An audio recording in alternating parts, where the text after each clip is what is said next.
rebuilding confidence, and harmonizing with nature. With over 4 decades of changing lives,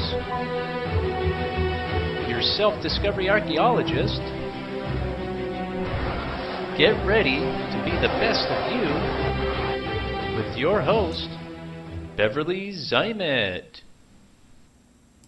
Hello everyone, and welcome back to the Beverly Zymet Show, where being that best you keeps getting easier and easier. And today, my returning guest is Moni Constana. She's calling in from Tennessee. She is our Feng Shui expert, and oh my gosh, do we got some fun things to talk about today. So, hey, welcome back to the show, Moni. Thank you so much for having me back here. Yeah, this is always so much fun talking about Feng Shui. It is, because it's such a fascinating topic. And I think it's become even more prevalent now that people have been stuck at home. Yeah, it gives them something to do, doesn't it? Hey, let me rearrange my house, right? Yeah, and anything that's off, you're going to feel it more when you're in a lockdown or where you're social distancing, right? And so if your home feels like a prison, you probably have bad Feng Shui. Right? Now that's a fact. Yes, that is so true. And again, because you know that I do the feng shui of the body, right? So what you just said is really relevant. If your home environment feels like a prison, you probably have bad feng shui. Well, if being in your own physical body feels like you're in prison, maybe you have some, unsettling feng shui going on in here with the emotions and different elements in the body, right? Yeah. Yeah. So it works both ways, right? Mm-hmm. So it's interesting when we talk about feng shui. Let the audience know exactly what that word feng shui is. Can you give us a description of that? Feng shui literally means wind and water. And wind is a representation for the universal currents that are more etheric, and water is a representation for earth currents. So our existence here from the Feng Shui philosophy, right? Right. Our existence here is a combination of the energies from the earth and the energies from heaven. And so we are human souls with a spirit that came from heaven and a body that has been loaned to us from the earth. So Feng Shui, wind and water, has to do with this combination, right? But the term Feng Shui refers to living in harmony with nature by obeying natural law and by creating environments that reproduce those signs of nature that make something safe. So what you try to do in Feng Shui is inside and outside the home. You try to reproduce those elements of safety, beauty, and harmony that you find in a natural environment that takes your breath away. So what you want to do is create that same thing in your home. When you come home, it takes your breath away. Wow, that is such a beautiful definition. I've never heard it put quite like that in the order in what you did. That's amazing and so true and so relevant. And as you're saying this, I'm thinking, we hear a lot about as above, so below, as above, so below, right? Which really, in essence, is what you're saying. That is what it is. And again, to bring those two pieces together and bring them on that platform of harmony, Yes. And our mission as human beings is to bring heaven to earth. Right. Yeah. Right. Isn't that what the Garden of Eden was all about, right? Yes, yeah. Or something like that, right? Yeah, exactly. The idea is that the human being takes inspiration from heaven and then gets motivated through emotions, and then with those emotions turns the motivation into decision and then action in the physical world, because it is through action that we change things. And I try to press this upon people because there's a lot of people who are into wonderful knowledge, right? The idea that there's a manifestation process, the teachings of the movie The Secret, and the teachings about the law of attraction.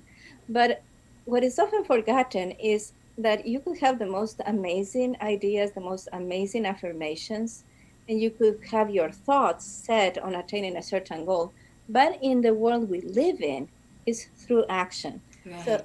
to produce transformation, right? So if you can't turn those beautiful ideas into action, then you are not going to be able to manifest the things you want to manifest in life.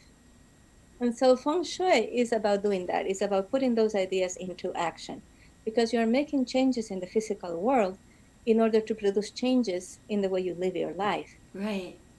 Right. Yeah. Very well said. Very well said. And and it is the simple things. It's not all this complicated mess that we like to think we have to have, right? It really is the basics and the simplicity.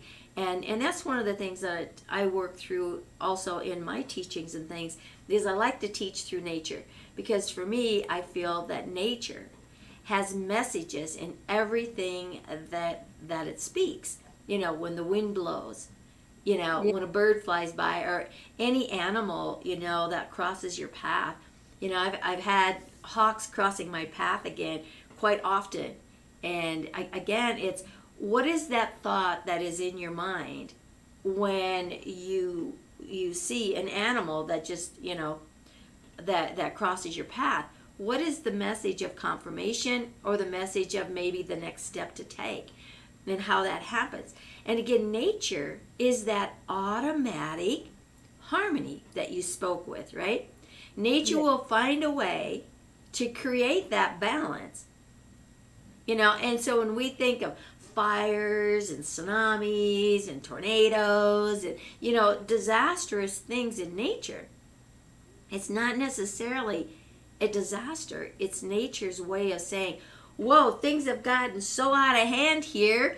I need to make a shift. And so it creates that to bring that back into harmony, right? I'm so glad you mentioned that, because it's like in your body, like you do the Feng Shui for the body. Right. And in our body, we have beneficial bacteria, right? Without which we would not be able to live. Or So there's a exactly. lot of beneficial bacteria in our bodies, but there can also be pathogens and parasites in our bodies, right? And so when human beings behave like that beneficial bacteria with the earth doesn't feel a need to balance itself. But Right. when we start behaving, as a civilization, we start behaving like parasites, only taking, and causing damage. The earth has no choice but to try and defend itself. Exactly. Earth has to do what it needs to do in order to balance itself. And unfortunately, if the earth is perceiving our behavior as parasitical, the earth is going to produce conditions that made it harder for us to live here. And that is, that's something that every human being should understand. And Feng Shui is part of that because Feng Shui is about living in harmony with the planet, by Right. showing that respect for the planet, by having that stewardship for the planet. And it starts at home because you can't ask a person who makes their home into a trash can is not going to have qualms about throwing trash on the streets. They're not going to have qualms about abusing fossil fuels. They're not going Right. to have qualms about supporting the companies and the politicians that would pollute the planet, right? So it starts at home, and even more intimately, it starts with the body, right? The person Well, who exactly. the Exactly. person who respects their body is more likely to respect their home, is more likely to respect their neighborhood, their nation, and the world. But it starts at home. Yep. Because And this is the first home we have, right? the first home being the body, and Right. then And yeah, then your surroundings. That was very well said. Thank you for for sharing that because it is so true. And a lot of times we forget to look within. We're always out there saying, "What's out there? What do I need to do? Where is it? Let me find. It's your fault." It's like pointing fingers in every direction that there is, right? Instead of saying, yeah, maybe I should point the finger here. Maybe I need to just like look in the mirror and say, "Okay, what is it you're not doing here? Where is it that you are not in sync, out of harmony?" Because when we bring harmony into our life, we bring harmony into the surrounding environment, we bring harmony into the community, and it just keeps on creating that ripple effect out and out and out, right?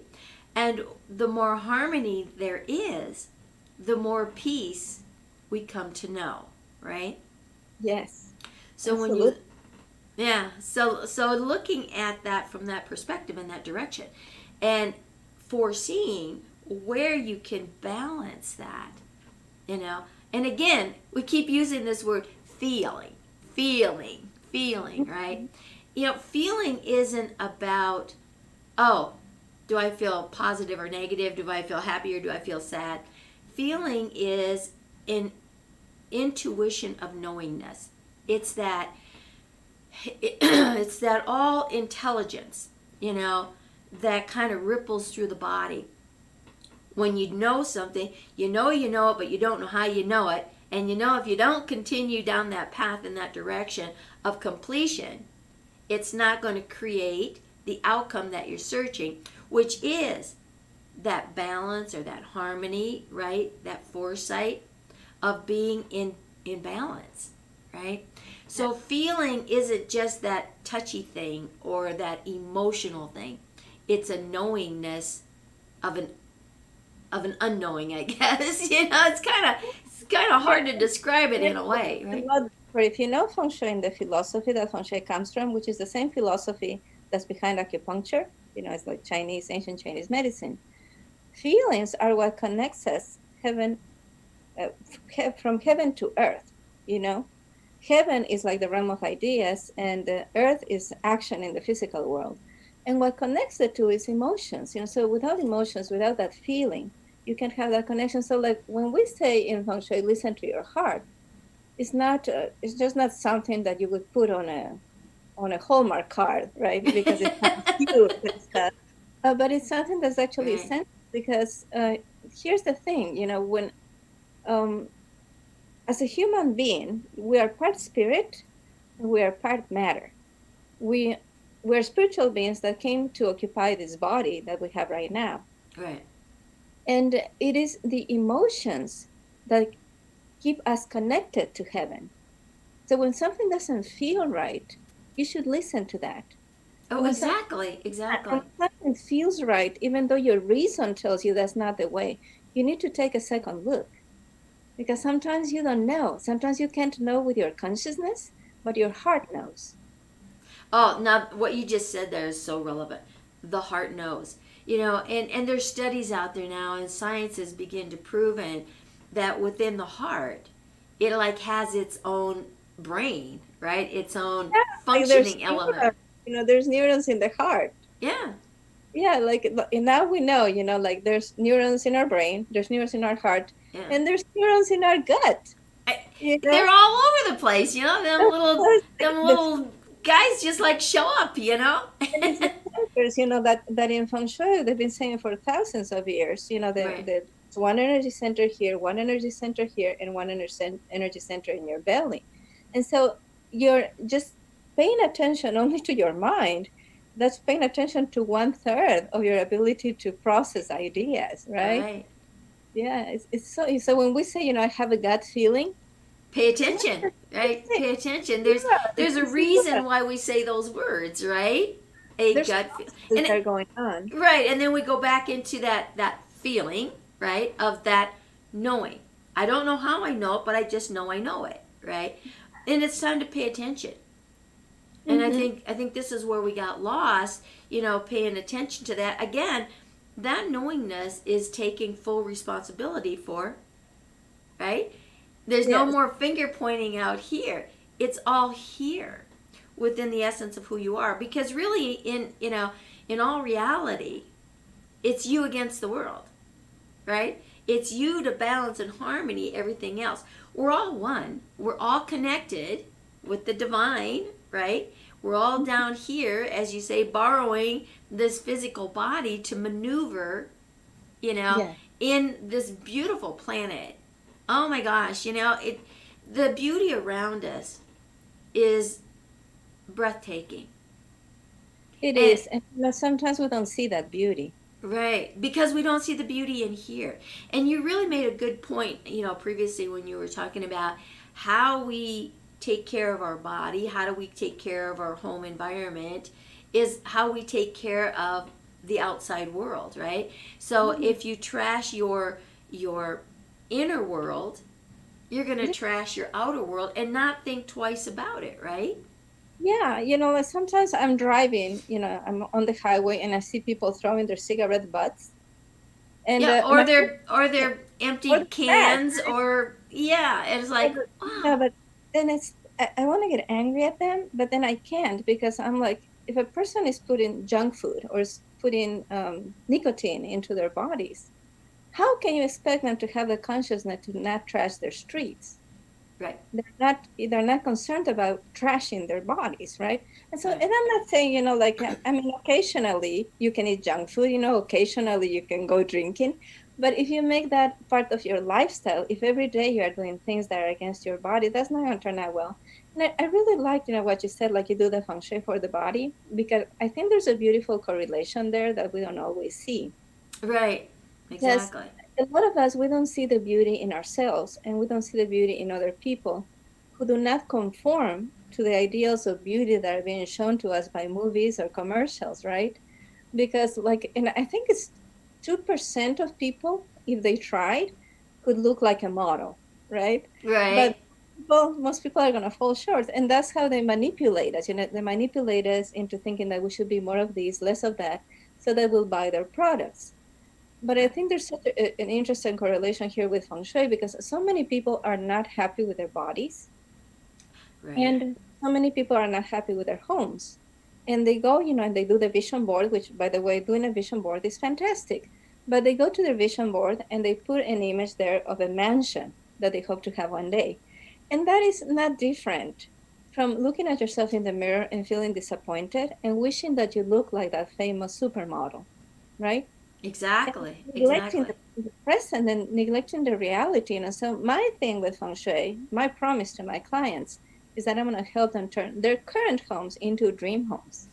Even though, their current home may be so different from that mansion they put in their vision board. Right. And by the way, I've met a lot of people who lived in mansions, and a mansion's not going to make you happy because there's going to be echo in a mansion. You need staff to to Yeah, keep the I mansion. take. Yeah, Unless you want to you spend think your you life. got a lot of work now. You have this mansion. Oh my goodness, right? Yeah. Like if you want to have a mansion, you want to have staff. You're going to have to spend your life cleaning it. And so in the feng shui, the tenet of feng shui for the happy home is the small home full of people that you love, not a mansion where you can hear your own echo, that only Right. gets to in parties. And so, and for some people, a mansion is the right choice.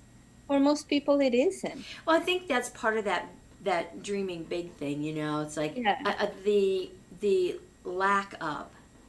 So with the lack of, we're looking again on the outside to fulfill what's missing. And so Yeah. if we go big, then that should be fulfilling, right? Well, Uh-huh. not necessarily. And again, when you look at the human element, and we look at the overweight population, what's the significance of that when you're looking at feng shui of the exterior, but feng shui of the interior? Where does all that come from? The weight, which is also the expansion, creating yourself bigger, because again, what is it you feel that you are lacking? But body fat can also be a protective mechanism. Very much so. I was talking with a woman that had been an OBGYN for over 20 years. Hmm. She had been doing like an informal study, right, of her patients that came in that have obesity problems, and she found that 80% of the women that came to her practice with obesity, they had had some incident of sexual abuse. Right. 8% is what she was able to determine, right? And so that layer of fat can be protective because the person is not healthy enough to engage in a relationship because it triggers their trauma.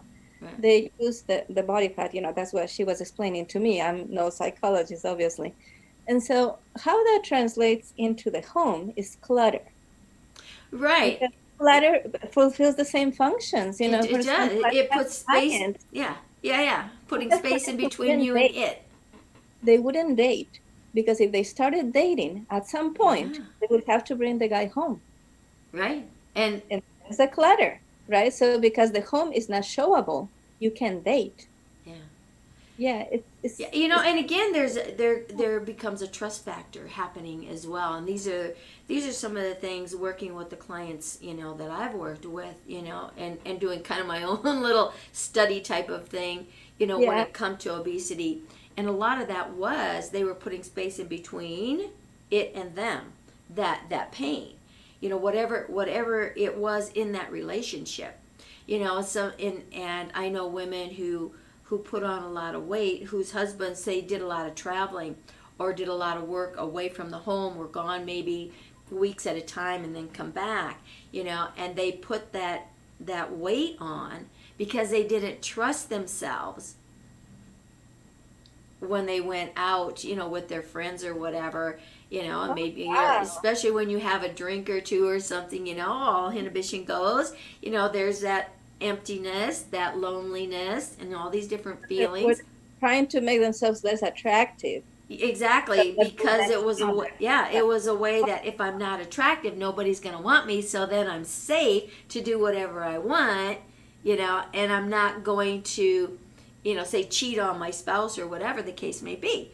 Mhm. And again, it goes for both spouses.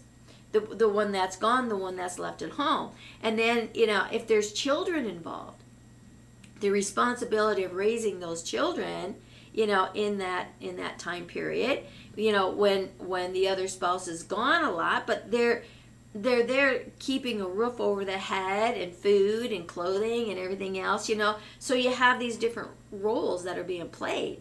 But then when you're a weekend dad or a 1 week a month dad, shall we say, because it's usually the male that's the one that's out doing that traveling, it's like, well, the kids don't know what to say. It's like, because mom's the one that set down the rules and regulations, right? Because she's the one that's there consistently.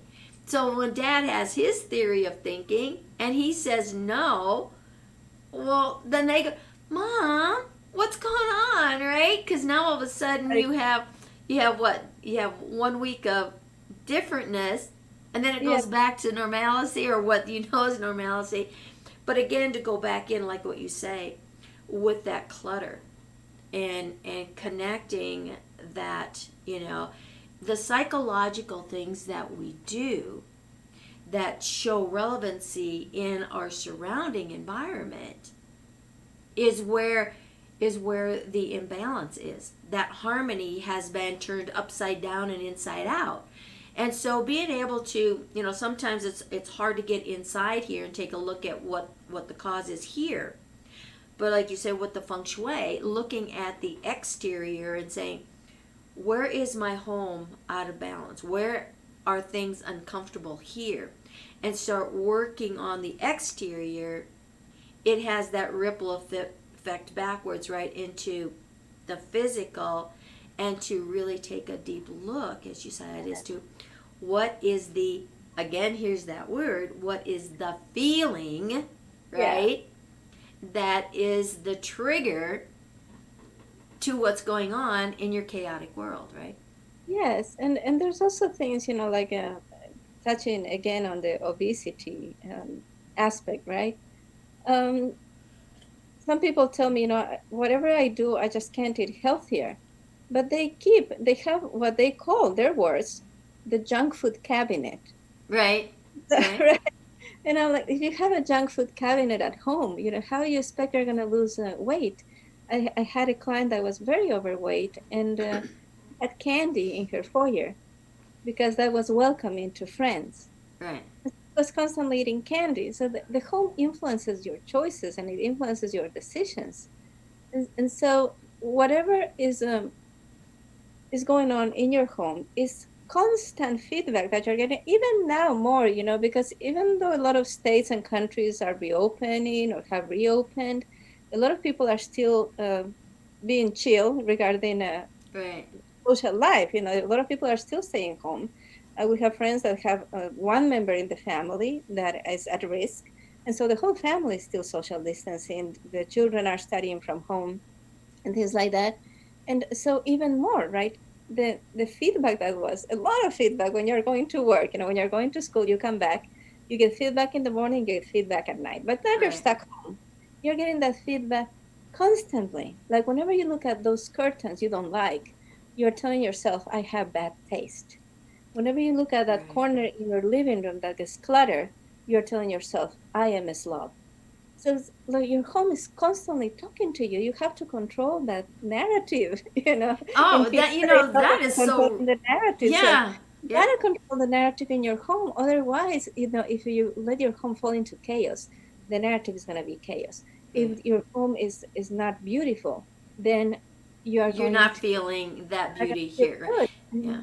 Yeah, And it will show. And all this is unconscious. So thank you for sharing that because it's yeah, it is relevant, and it's right? beyond beauty and it's beyond luxury, right? Because Right. I don't know about you, but I've been addicted to these reality TV shows. In general, I don't like reality TV, but these reality TV shows about real estate. Like there's a couple on Netflix and there's some in Hulu that I watch. And I'm just addicted to it because it's so fascinating to see how money can buy you good feng shui, Right. unless you use that money to hire a feng shui consultant, because there's homes that are selling for $34 million and they have terrible feng shui. And so it's not about luxury. It's not about being able to hire a No. designer. It's not about having taste. It's about it's about all of that plus the good energy, plus knowing what to do. So there was this one home, it was in the Hamptons, and they listed it for $34 million, right? Okay. As soon as you came in, like you had the foyer, and then you had a staircase that was like a sculpture, and they call it a spine staircase because it had like one beam in the middle, right? Uh And huh. all the stairs were floating on the sides, just like a spine, right? And it was so bad. I mean, that alone was bad, because there were no risers. You just could see through the steps. Right. Uh, and then, to get from the foyer to the living room, everybody had to duck because the staircase was so low at that Oh point. my gosh. Distracted, you would hit it, right? So it's bad enough to have bad feng shui in an ordinary home. You know, it's even worse to pay big bucks to have bad feng shui. I like that. Pay big bucks to have bad feng shui, right? Like pay Right. millions of dollars to for the rest of your life be worried that you're gonna hit your head. Oh my gosh. Yeah, and Right? that staircase probably was straight down. As soon as you opened the door, it was right there. So all the It was energy from right the there where home you is could see rushing it. out. Yeah. Yeah. Yeah, yeah. So things like that, and see, these people, and a lot of them have hired really good designers. The places look beautiful, they catch your eye, but they have bad feng shui because your unconscious mind is always going to be worried about hitting that beam, Yeah. on the staircase, the stairs at the bottom. Also, they have sharp edges, so hitting your head in one of the underbelly of that staircase could actually mean a visit to the emergency room. Right. And so where there's no safety, there's no good feng shui. And so what I want people is to look at their home. And if they're not happy with it, like I can look at myself in the mirror and think I'm too short. I could never have been a model. I wish I was thinner. I wish this was like this. I wish my nose was Right. smaller. And I think women tend to be so critical. We look at ourselves in the mirror, we're not happy with that. But can you make the best of it? Sure you can. Sure you can learn to apply makeup. You can get a hairstyle that is good for you. You can learn to wear the clothes that look best on you. You can always choose the colors that look better on you. And so a lot of I actually read a book where they had done a study that for 75% of people, whether you are perceived as homely or beautiful, Mm-hmm. it's grooming. Like they took the same people and they showed them to test subjects, right? Right. And the person was disheveled. They're like, oh, that person's homely.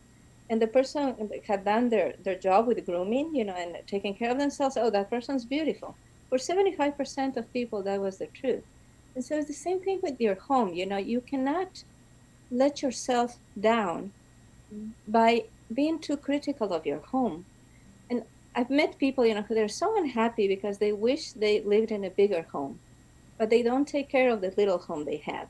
Right. And they wish their home had 2 stories, they wish their driveway was different, and they wish they lived in a bigger neighborhood. So it's like putting down your home in the same way that so many women put themselves down because of their looks. Instead of working to turn that home into a dream home, instead of working to be grateful for the body you have and to do the best with the genetics that you have and Right. with the age that you are, like I had a client that would cover up mirrors because she started having a crow's feet, right? Uh-huh. She didn't like that. So she covered up mirrors and she only uncovered them when she needed to do her makeup. So you can't live like that. You have to accept, you Wow. have to accept the changes that come with age. And you have to accept that there's a beauty inherent in the human being just because you are, just because you exist. And, like if your eyebrows are not perfect, if you wish your hair was longer, whatever it is, there are things you can do to improve whatever bothers you. But the essence of that is that you should not be judgmental of yourself because of your looks. And you Right. shouldn't be judgmental of your home because of the home characteristics.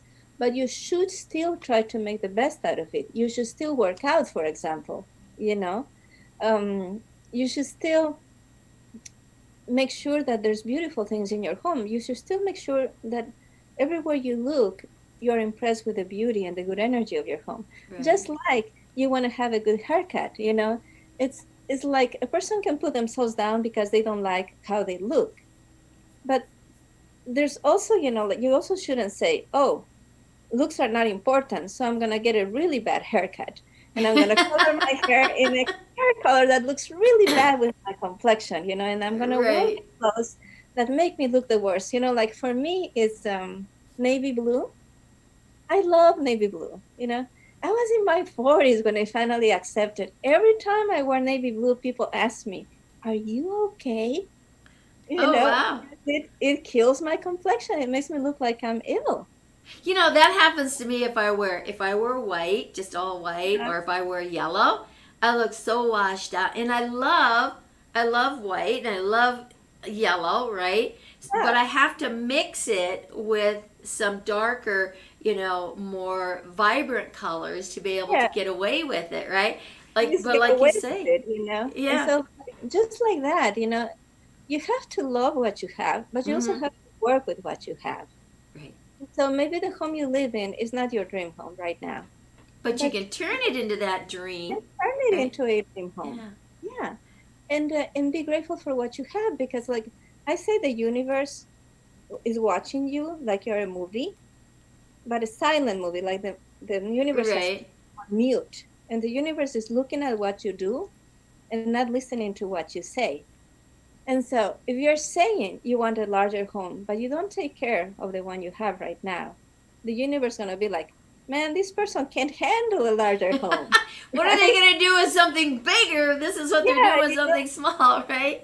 and so you have to show Yeah. goodwill. You have to show goodwill to yourself and the universe. And you have to be able to accept the beauty that's available to you. Right. And you have to be able to disconnect from these really negative ideas that are sold to us through mass media, right? That Mm-hmm.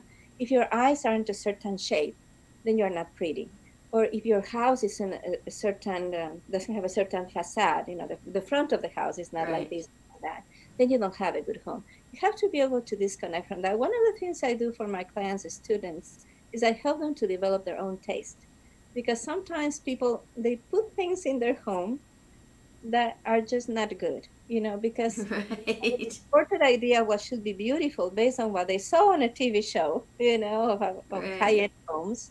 Um, and things are Well, not sometimes they're beautiful. not relevant to space. So you got this big object you're putting in this little apartment, and you're like, "Wow, I can't even walk around in here. This thing's so big, right?" You get a really luxurious couch that makes your living room look tiny, Yeah. right? And so, like that luxurious couch that would look awesome in a bigger living room kills your living room. So you have to be aware of all these things. This um, you can turn your current home into a dream home, and by turning your current home into a dream home, you make it more possible that you can move to a larger, bigger home if that's what you want. And then Right. for some people, their dream home is smaller than what they have. Right. A lot of people, like they may have had a larger home. And when the kids moved on and had their own families, went to Right. college, whatever, then the home is not an ideal home for them anymore because it requires so much work and it feels empty. But you have to learn to develop your own taste and your own notion of what you love. And Right. so, I've worked with a client that her, it's a really cool story because her mom was a maid and didn't have a lot of money. And she would take her, sometimes she didn't have for a babysitter. And so she would take her little girl since she was like 3, 4 years old to cleaning projects with her. And this little girl would look at all the furniture of these fancy mansions, right? Mm-hmm. And then she became very wealthy, extremely wealthy. She was able to buy a mansion.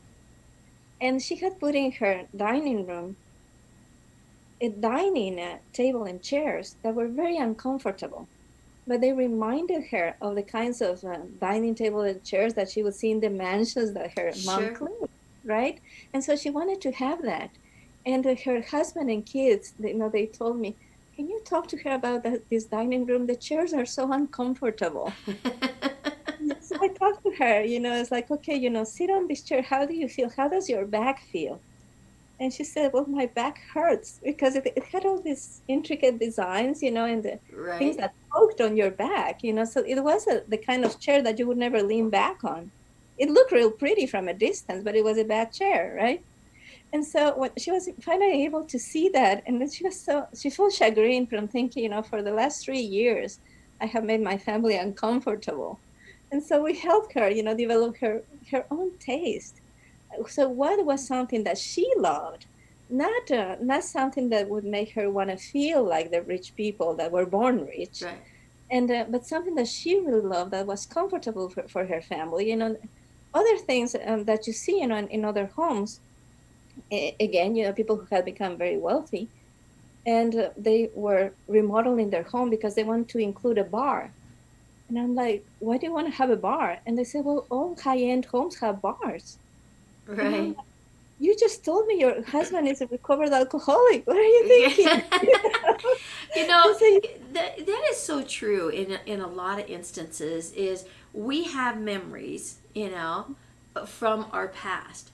And it's like, wow, in that moment, it felt good and it's a memory. It's like, wow, it's beautiful when I get big and then I get my own place, I'm going to have. And so we begin living vicariously from a past memory, not really realizing, like you said, that may not be your taste. It may not be your flavor. But because of a moment in time, it was relevant, like, oh, wow, it's so beautiful, right? You mentioned something here a while back in our conversation. You said, I am so addicted to. yeah, Okay? I want to talk a little bit about that addiction yeah. thing. And you talked about the one gal who was, the junk food junkie girl, right? That had candy. So we Mhm. talk about addictions, and they are one and the same. You're addicted to watching this certain show because basically it's relevant. It gives you a lot of opportunity to say, wow, poor feng shui there and there, what I could do in here, right? And so it kind of gives you an insight, shall we say, in what not to when you recognize things in other homes. But even with the sugar addiction. So when you look at addiction, what happens? Good, bad, or indifferent. It triggers the feel good zone. So if you're happy, you trigger those chemicals. We talked about the neurotransmitters and everything.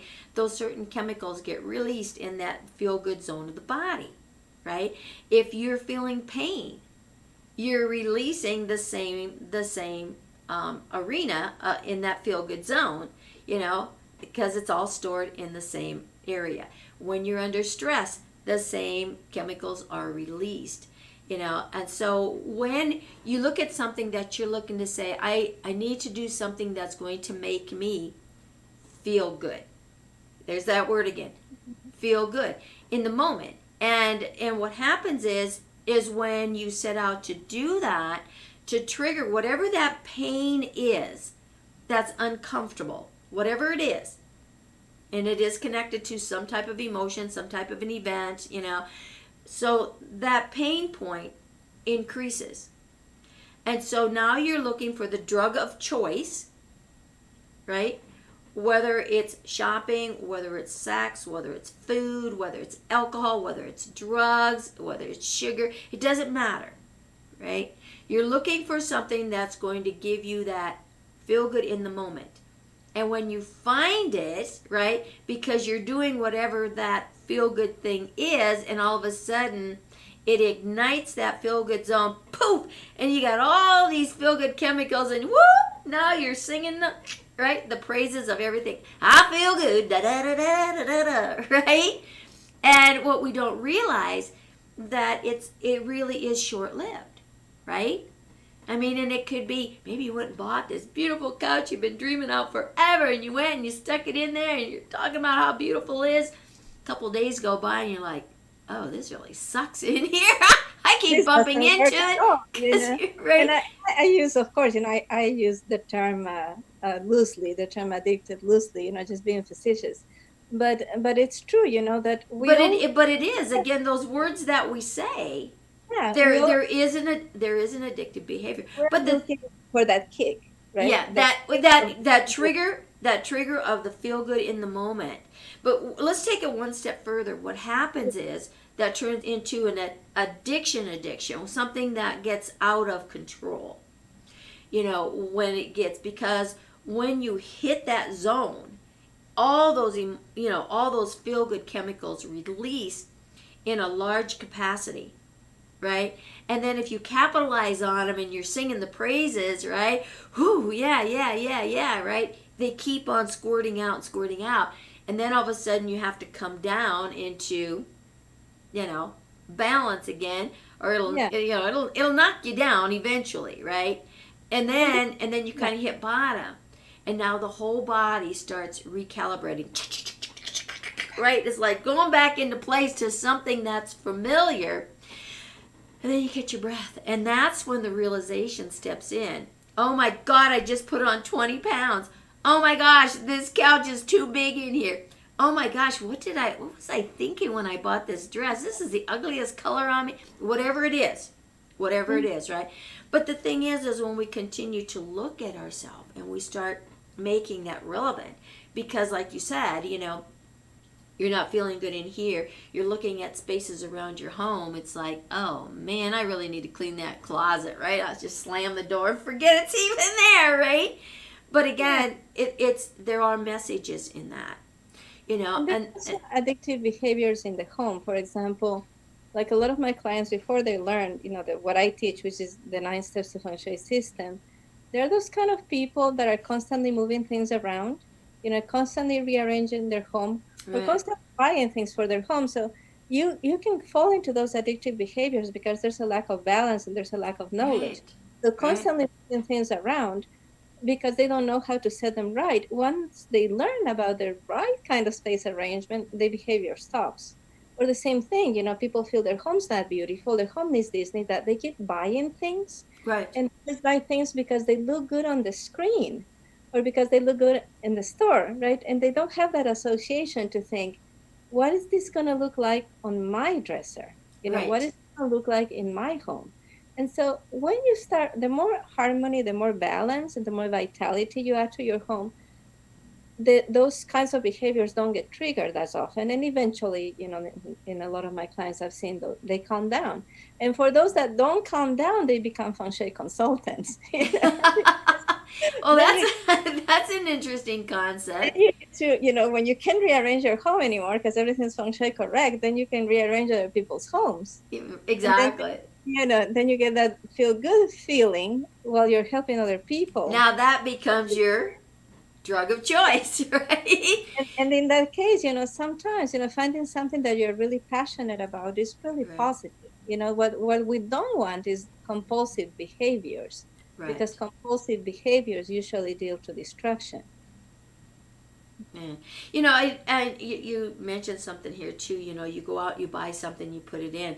The thing is when you start bringing more things into the home, you're bringing more clutter into the space. Same thing, whatever it is that you're bringing into the physical body, you're bringing more clutter or imbalance into the physical body. It has to go somewhere. If it's not digesting properly, it has to overflow into something, which then creates more space in between you and all these its, right? And your body starts, expanding. Just like the space in your home starts collapsing because it's getting too full. So it kind of creates that opposite, effect. I'm so glad you said that, because Feng Shui is not so much about the furniture you have, but it's about the empty spaces the furniture defines. Yes. Yes, what happens in your bedroom happens in the empty space over the bed. Uh-huh. What happens in your living room happens in the empty spaces where you get to sit or visit or socialize, right? And so that those empty spaces are so important. And a lot of what addiction is people want to fill in every single empty space, right, without realizing we need that emptiness. And then, and oh gosh, we are a society of gotta keep everything, right? Again, it's that more mentality. How many spaces of storage units do you have? Come on, comment below, guys. How many storage spaces do you have? Do you even know what's in them anymore? Right? It's like, so we have all this collective stuff that we had to put someplace for that rainy day or whatever the case may be, right? So we can fill it up with all this new stuff we're putting in here. Yeah. And what does that do? And then the clutter, and again, it's the psychological thing that happens. For every storage space that you have, is the same thing, is where the fat is the storage excess of what you're putting in the body, because the body says, oh, I'm going to be starved, because it's whole diet thing, right? Oh, I'm going to starve, I got to hang on to it. And so you get bigger, right? Well, oh, I have to keep this just in case. Those just in case days never happen. So you have all of this clutter. And even if it's out of mind and out of sight, because it's over there down the road a mile or 2 or 3 or 4, whatever the case may be, or you don't even go into your garage anymore because it's so overloaded, can't get your car in there, so it has to sit in the driveway. And then if you're in a place where it's wintertime, now you got to go scrape the ice and the snow off your car because you can't get it in the garage because of stuff. All of these things create an irritation. But at the same time, it's baggage you're carrying around in here. Even if it's out of sight, all of that clutter in that storage unit is excess weight of stuff you're carrying with you. Yeah, because that storage unit becomes an extension of your home. Exactly. Right? Exactly. So go feng shui your storage unit. There's a good one. Or maybe give it up. That's that would be the most sensible thing. Problems I see. The first thing I do when I'm helping people declutter is figure out if they have too little storage or too much storage. Right. Because both too little storage and too much storage can result in chaos. Oh, so, definitely. For example, we were talking before about the couple with the emptiness syndrome, right? They had a house with 2 stories, an attic, and a basement. When the kids were around, they used the attic for storing seasonal things. The basement, they had a ping pong table and they had other things for the kids. The kids had their garage band and stuff. Once the kids leave, they start by stuffing things in the basement. Then they stuff things in the bedrooms that used to be for the kids. So if you have too much storage room, if you don't find new uses for those rooms, right, they just become storage. Yeah. Like if you turn, the kids' bedroom into an office, you're going to use that. But if you just leave it there, it's probably just going to start collecting clutter. And so if you have too much storage space available to you, you're going to clutter because you never have to make the decision to let go of things because you have the space, right? Oh, that is so true. And delayed. Yeah. Whenever you have an object in your hand and you cannot make a decision, and then your default decision is take it to the garage. Well, I'll think about it later. I'll just stick it over here for now. Yeah. And then, your garage that is stuffed, it's a container of decisions that were not made. And that's why it's so stressful. Whoa, that is so, that's so relevant. It's so painful to even think about going in there. Oh my Because gosh, I never thought about that. the moment you start decluttering that garage, you're going to burn a lot of calories from having to make a decision about The, every single item of the hundreds or thousands of items you have in that yeah, and garage. it doesn't matter if it's the, how Yeah, many people have pens laying around that don't work? Just, I I mean, know. just when you think about that, right? I mean, I've got notes all over the place, right, like this, because the of things to do. So I make it a point, like at least every week, if not every 3 or 4 days. Okay, let me see what these notes are. Did I do all these things? And then put them in the trash where they belong, right? So again, it's that continuous thing of decluttering. But I really, really love what you just said, that everything that is stored is a decision that wasn't made. Oh my gosh. That is like ta-da-da, ding ding ding ding ding. Wake up here. So everything that you have that doesn't serve a purpose is a decision that wasn't made. Yep. And it does lead to chaos. It leads to confusion. It leads to pain. It leads to so many things that are uncomfortable and out of balance. No more harmony, right? Mhm. And the whole idea of what we started with at the very beginning of this conversation was your definition of Feng Shui. Bringing Yes. harmony, as above, so below. Yes. As within, as without, right? Yeah, and the feng shui is actually the only healing modality that works from the outside in. Yeah. Everything from the inside out, everything else. But the feng shui is that one exception where you can actually produce healing in yourself by working on the outside. Because for most things, you have to work on the inside first, right? The more And internal things first. right. Yeah. So it's such a beauty because your home will tell you what's going on. Oh my goodness, and that is so factual. That is the greatest note right here to leave the audience with today. Is if and most of us are naturally wanting to hold everything outside of us responsible, which really, in essence, when you look at it from the feng shui perspective, that is the problem, right? That's your external manifestation of the feelings and the internalizing things that you don't want to look at emotionally because it's uncomfortable, right? So now you can hold fault out here. So let's do that. Let's just start taking a look at every section, everything in the home. So let's begin the healing within by looking at the dysfunctional feng shui of the exterior environment that you're in, right? Yes, and as I was sharing with you, I recently started a program where people can start feng shuiing their homes in a group environment, and it's called the Feng Shui Dream Home Creation Lab. And so it happens in a Facebook group that is private and hidden. And in that group, people work on a particular thing. For example, right now we're working on the front door.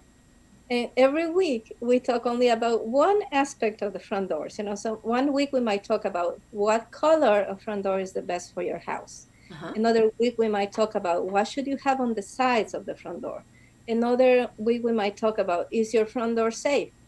Because there's a lot of doors today in new homes that aren't safe without an alarm system attached to them. Wow, that's a good way. Yeah, yeah. Yeah. Like there's a lot of doors that have a lot of glass and then they have windows on the sides. And Right. that's just breaking waiting to happen unless you have an alarm system, right? Right. And so we're looking at all these things, and so every month we look at some aspect, like one month may be the entrance, the next month may be the living room, the next month may be the master bedroom. And people are able to do little things, things that can be accomplished in a week. Right. To start turning their homes into dream homes in a home environment where they get to meet people who think like them, that you can change your life by changing the spaces around you. Wow, that's beautiful. That's Okay. amazing. Ask me, for more information in the comments about the Feng Shui Definitely. Lab. Yeah. Yeah, so reach out to Monet here and let her share with you how to get involved in that group because again, it's like you say, you don't know what you don't know. And if you're taking just a section like the front door, and you start looking at all the aspects of that front door, what do you have on the outside for decorations? What do you have on the inside for decoration? Which way does the door open, in or out? You see, what is the first thing you see when you come in? Yeah. That sets the tone for the rest of the. Yes. Yeah. That's amazing, you know, and it is just those little things that make the biggest difference, right? Yes. So, if you guys want to get a hold of Monet, anybody out here, all you listeners, you want to get a hold of her, comment below, private message her, right? Do you have a website that they could go to? Comments. Yeah, so my website is 9stepstofengshui.com, but a lot of people don't know how to spell feng shui. So if you just do space arrangement, like it was one word with no space, spacearrangement.com, that would redirect to 9stepstofengshui.com. There you go. Space arrangement. Yes. With no space. All right. I just noticed that. As one word. Space arrangement without the space. There we go. Oh gosh, Monet, this has been such a treat. It is a delight having you back on, and there's so many aspects of feng shui and how it really impacts our life and help to bring some harmony. So, hey, comment below if you got something out of this conversation. Share with us. Let us know what you liked most about the conversation today, because there's so many valuable morsels here, and it is all about bringing that harmony back into your outer space and your inner space. So know what as above, so below, as within, as without really, really means, and take a look at it. And come and join us, because, you know, we'd love to have you here, right? Definitely, yes. Come join us. All right, so it's time to say what? Go out there, be that best feng shui you could be, because Moni and I are going to be the best feng shuiists we can be in every aspect of life. We'll see you all on the next show. Bye for now.